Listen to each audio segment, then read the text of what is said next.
Netong do indo niya action camera niya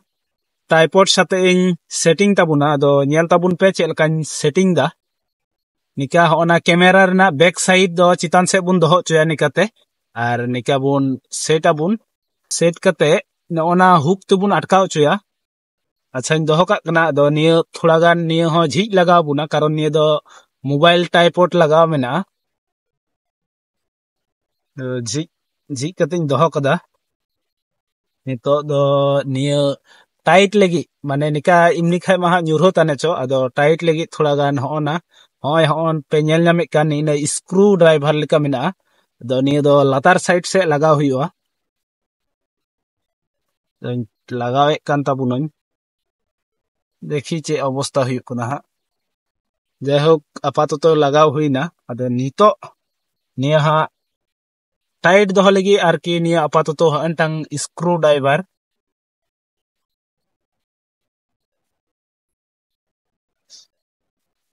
नोय पे nail नामदा finally set हुईना अदो बुन nail कागी चे लेका हुयुक कना अदो ऑन कागी हा ऑन काते उदु अबुन कना नेल ताबुन पे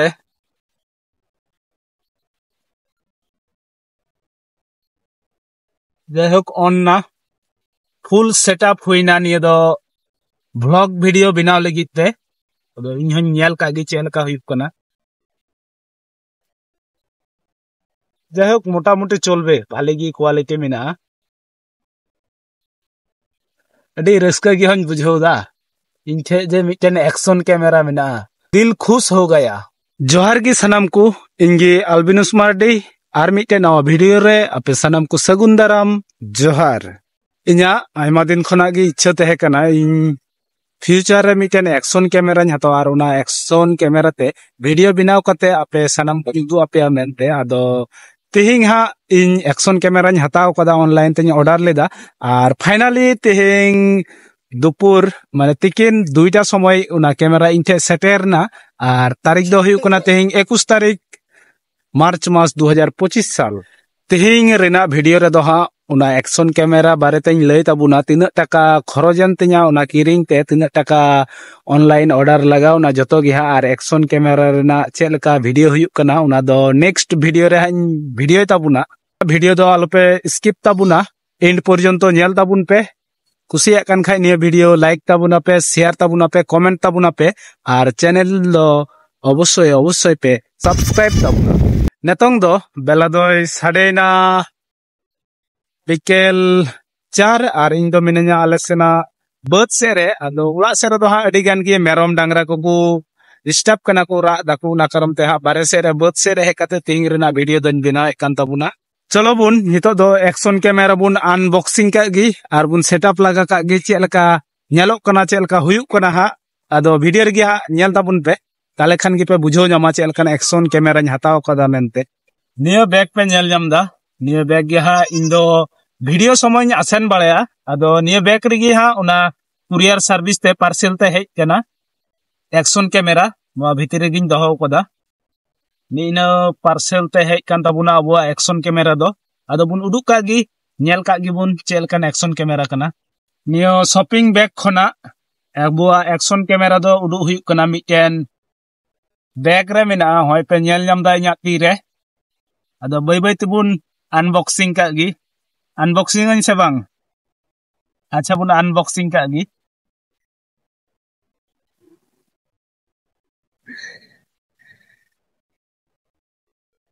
फाइनली इᱧᱟᱜ ती रे पे नेल नामदा एक्शन कैमरा आर उना रना किछु थोड़ा गान इंस्ट्रूमेंट को मेना अदो सुर खना बुन नेला बुन चे को मेना निया दो अबुआ एक्शन कैमरा कना निया दो हा वाटर प्रूफ केस रे बोलो मेना अदो उना लहरा गी थोड़ा गान बुन पढ़ा बुन निया बॉक्स रे निया दो हा 2 इंची उना डिस्प्ले कना अदो स्क्रीन को मेता कना स्पोर्ट कैम निया दो दा भितरी रे 30 मीटर धबी बुन चलाव दाड़िया निया वीडियो समय और वीडियो दो हा फुल एचडी को मेन कदा 1080 माने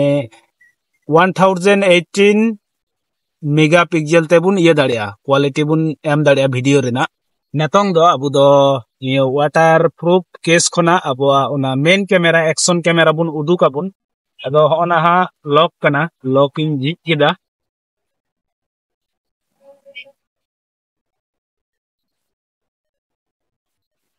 finally nya tire pe nyal namda niya kan gya action camera tabun note reho onte 1080 megapixel mane ha 1018 megapixel all mina ado bun nyel ka gibun chel ka ha display jahok normal camera kana tarpore adi raska gi hon bujho da aima din por je miten in ho action camera ni hataw kada mente ado display bun nyel ka gi on ka gibun niya do hoy pe nyel nyam da mood button tigi ha abu dubun on dare abun off dare abun se photo video bun shoot dare ado on ka gibun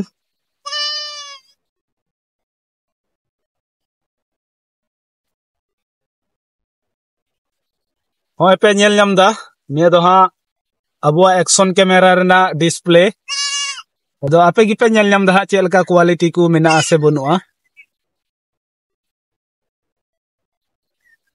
jayhok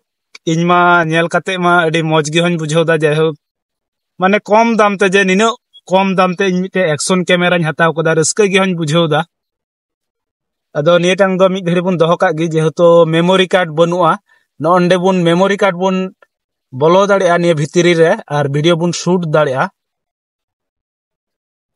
ado off ka gi bun nito do seche hana ko instrument bun nyel ka gi niya do huyuk kuna action camera rena waterproof case ado niya bhitiri re niya action camera bolo kate abu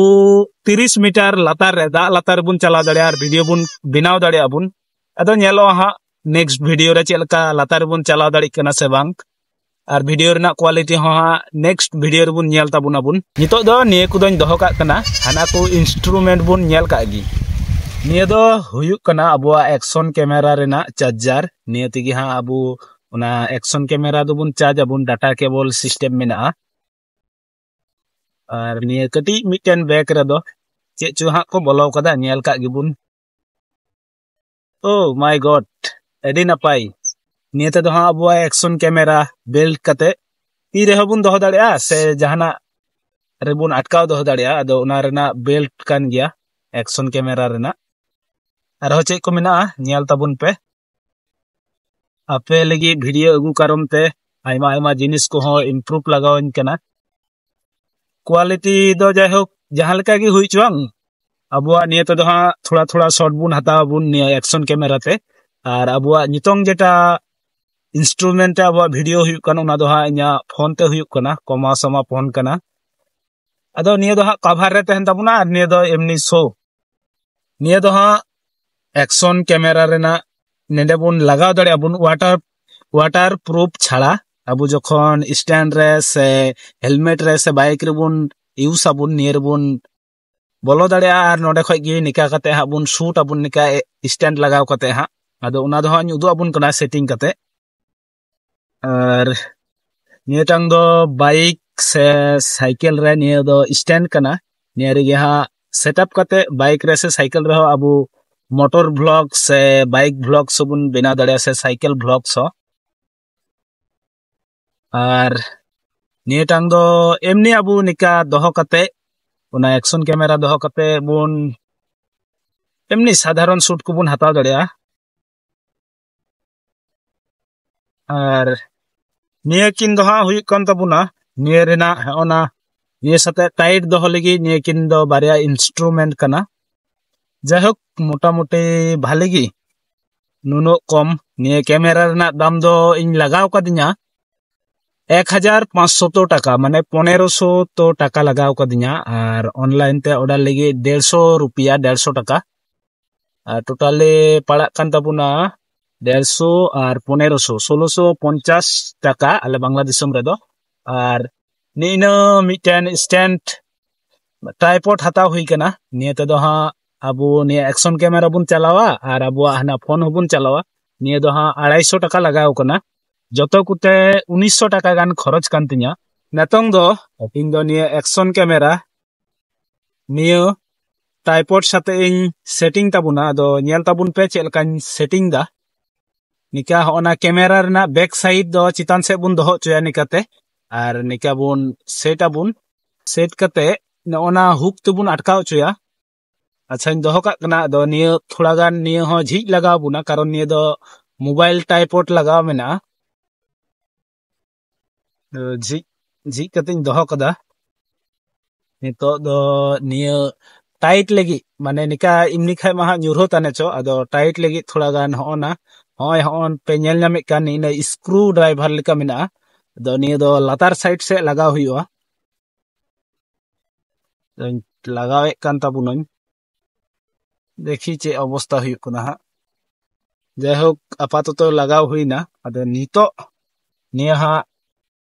tight दोहो लगी आरकी निया आपाततो हंटांग screw driver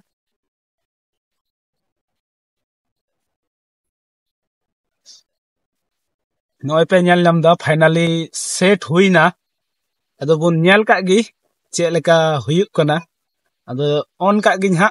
on कातें उदु अबुन कना nail ताबुन पे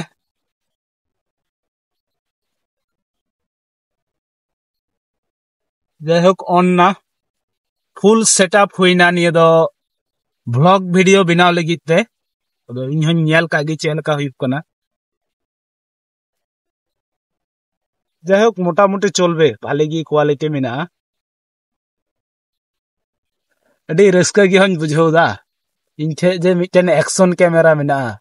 दिल खुश हो गया neo action camera दो हा अबुआ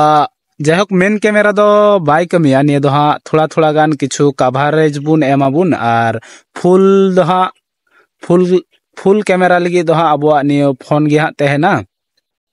अदो नुका गे हा वीडियो हा चेलका हुयुक कना नियर ना क्वालिटी को हो नेक्स्ट वीडियो रे नेल ताबुन पे आलु पे हिडिंग ताबुन हा नेक्स्ट वीडियो लगी तंगी ताड़ा रे तहन ताबुन पे तिहिंग रेना वीडियो दो जस्ती बान बिलोमे कान ताबुना